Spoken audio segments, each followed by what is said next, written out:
স্বৈরাচার বিদায় নেওয়ার পর যখন হিন্দুদের মন্দিরগুলা পাহারা দেওয়ার জন্য উলামায়ে কেরাম জানায়া দিল, এই মাদ্রাসার তোলাবারা তোমরা মন্দিরে যাও আর এই মন্দিরগুলোরে গিয়া গিয়া একটু পাহারা দাও। হিন্দুদের দুর্গা পূজা গেল গত 2 মাস আগে রে বাবা, ওই দুর্গা পূজার ভিতরে কত যুবকেরা গেল এদের সাপোর্ট দেওয়ার জন্য, বলে তোমাদেরকে কেউ আঘাত করবে না, কোনো জুলুম করা হবে না, কোনো নির্যাতন তোমাদের উপরে করা হবে না। হিন্দুদের দুর্গা পূজায় আমার মুসলমানের সন্তানরা যাইয়া পাহারা দেয়, হিন্দুদের মন্দিরে যাইয়া মুসলমানের সন্তানেরা পাহারা দেয়, হিন্দুদের মন্দিরে মাদ্রাসার তুলাবায়ে ইলমের দিনেরা সারা দিন লাগায়া মাদ্রাসার মধ্যে ক্লাস করে, এরপরে রাতে ঘুমায় না, ওই মন্দির পাহারা দেওয়ার জন্য লাইনে লাইনে দাঁড়ায়, যাতে করে হিন্দুদের মন্দিরে কেউ বিন্দু থেকে বিন্দু মাত্র পরিমাণ কেউ আঘাত করতে না পারে। কারণ মুসলমানদের একজন নবী আছে, ওই নবী শিখায়া দিল, এই উম্মতেরা লাকুম দীনুকুম ওয়ালিয়া দীন, তোমাদের ধর্ম তোমাদের জন্য, আমার ধর্ম আমার জন্য। আমি আমার ঈদুল ফিতর উদযাপন করব, কোনো অসুবিধা নাই। ঈদুল আজহা উদযাপন করব, আমারটা আমি করব, তোমারটা তুমি করবা। তোমার দুর্গা পূজায় তুমি যাইবা, তবে তোমার দুর্গা পূজা জীবনেও কোনোদিন আমার পূজা হতে পারে না। আমার যদি হেল্প লাগে আমি যাব, আমি তোমারে সাপোর্ট দেওয়ার জন্য পাশে দাঁড়ায় যাব। মন্দিরগুলো আমরা পাহারা দিব, যাতে করে তোমার মন্দিরে কেউ জুলুম করতে না আসে। এই হিন্দুদেরকে আমরা এত পরিমাণে মহাব্বত কইরা কইরা মন্দির পর্যন্ত পাহারা দিলাম। আর এদের একটা অঙ্গ সংগঠন আছে যেটা ভারত থেকে পরিচালিত ইসকন নামে, এরা মুসলমানদের দেখতে পারে না, আমরা মন্দির পাহারা দিলাম। আর এরা ওদিকে গতকালকে চট্টগ্রামে মসজিদ ভাঙ্গে। মাঝে মাঝে ভাবি এদের ভালোবাসা কোনো লাভ নাই, এদের অন্তরে ইসলামের প্রতি বিন্দু মাত্র পরিমাণ কোনো দরদ নাই। এরা তো এমন জাতি যারা নিমকারামের গোষ্ঠী। আমরা মন্দির পাহারা দেই, এরা মসজিদ ভাঙ্গার জন্য মসজিদে যায়। আবার আমাদের ভাই সাইফুল ইসলাম আলিফকে জবাই করে এরা বিদায় করে দেয়। মনে রাখবারে বাবা, যতই বলো এরা তোমার আমার বন্ধু হতে পারে, এরা জীবনেও কোনোদিন ইসলামের ফায়দা হয় এমন কোনো কাজ এরা করবে না। এরা জীবনেও কোনোদিন আমগো ফায়দার জন্য পাশে আইসা দাঁড়াবে না, আমগো মসজিদগুলো পাহারা দেওয়ার জন্য লাইনে গিয়ে দাঁড়ায়া যাবে না। মুসলমানদের বন্ধু কোনো হিন্দু হতে পারে না। ভারত আর ইসকন আমার দেশের বন্ধু হতে পারে না। চিল্লা গাও ঠিক কিনা? বাংলাদেশের জমিন থেকে ইসকনকে হটাও। ও ময়মনসিংহের মুসলমানেরা পুরো বাংলাদেশের বিভিন্ন লাইনে লাইনে বাজারে বাজারে বিভিন্ন জায়গায় মানুষগুলা যাইয়া এদের বিরুদ্ধে স্লোগান দেয়, ইসকন দেশে থাকতে পারবে না, কারণ এরা আমার সম্প্রীতির মধ্যে আঘাত আনলো। আমরা সুন্দর করে দেশের মধ্যে রাখলাম, কিন্তু আমার মুসলমান ভাইরা এরা কিভাবে জবাই করে ফেললো।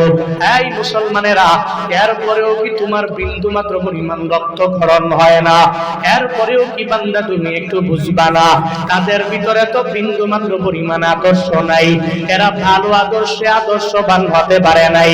আর আমগো আদর্শ কেমন জানুনি রে বাবা?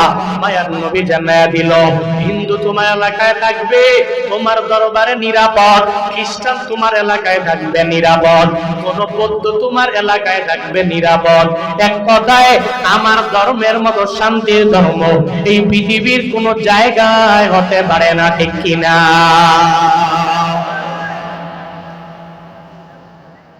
এই যে 3 মাস আগে নেপালে গেলাম, এই নেপালে যাওয়ার পরে রে বাবা আমি দেখলাম আমার ধর্মের মতো সুন্দর ধর্ম কোথাও নেই।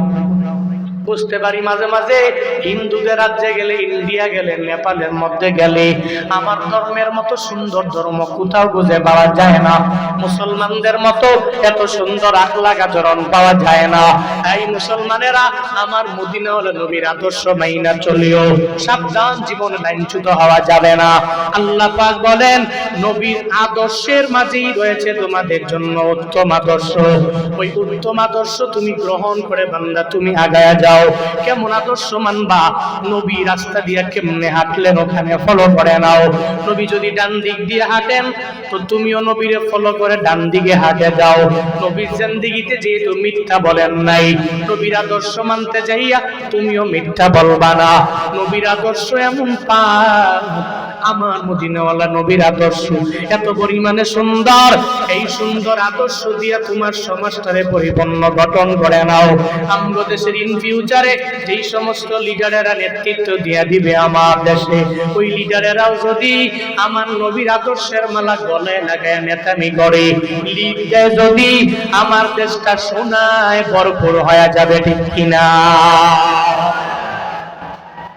আগে তো নবী আদর্শের মালা গলায় লাগাইতে পারে নাই, এজন্য এদেশের মানুষগুলো এত পরিশ্রম করলো, এত উপার্জন করে, দিন নাই রাত নাই পরিশ্রম করে প্রবাসীরা, এরা কষ্ট করে রেমিটেন্স পাঠাইছে, আর এক একজনে নিজের ব্যক্তিগত ব্যাংকে নিয়ে ঢুকাইছে, ঠিক কিনা?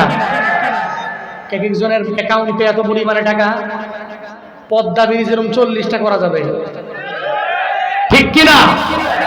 এরা যদি আমানতদার হয়ে নবীর আদর্শের মালা গলায় লাগায় মনে করতো যে এটা আমানত, আমি খেয়ানত করব না, মনে রাখবেন আমার দেশ কিসের সিঙ্গাপুর, কিসের মালয়েশিয়া, এদেশের মানুষগুলো যেই পরিমাণে পরিশ্রম করতে জানে, প্রত্যেকটা মানুষ ডেলে বা দিন মজুর, দিনে আনে দিনে খায়, এরপরেও পরিশ্রম করে এদের সোনায় ভরপুর হইতে সময় লাগতো না।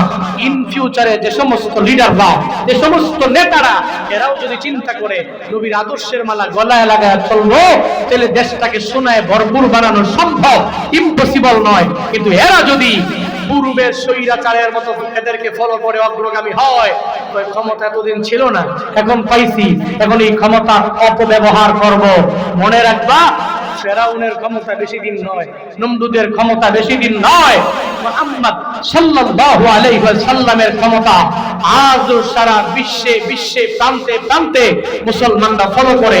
এমন এক নেতৃত্বের আসনে বৈশা আমানতের খেয়ানত না কইরা যদি নবীর মতো নেতা হতে পারো, তোমার মরণের পরে কেউ আলহামদুলিল্লাহ পড়বে না, প্রত্যেকটা মানুষ ইন্না লিল্লাহ পড়বে, চিল্লা কও, ঠিক কিনা?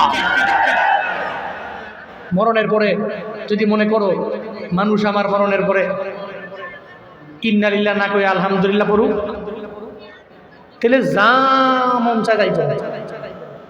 কিন্তু মনে রাখিও, একটা মানুষ মারা গেল, মানুষ মৃত্যুবরণের পরে, আরে কুকুর যদি মরে যায়, কুকুর মাঝে মাঝে রোড ঘাটে কুকুর মারা যায় না, দেখবেন কুকুর মরে গেছে, শিয়াল মরে গেছে, আর কুকুর যদি মরে যায় এরপরেও দেখবেন ড্রাইভাররা মারা গেছে, ড্রাইভাররা ইচ্ছা করে তার চাকাটা ওই কুকুরের উপর দিয়ে নেয় না।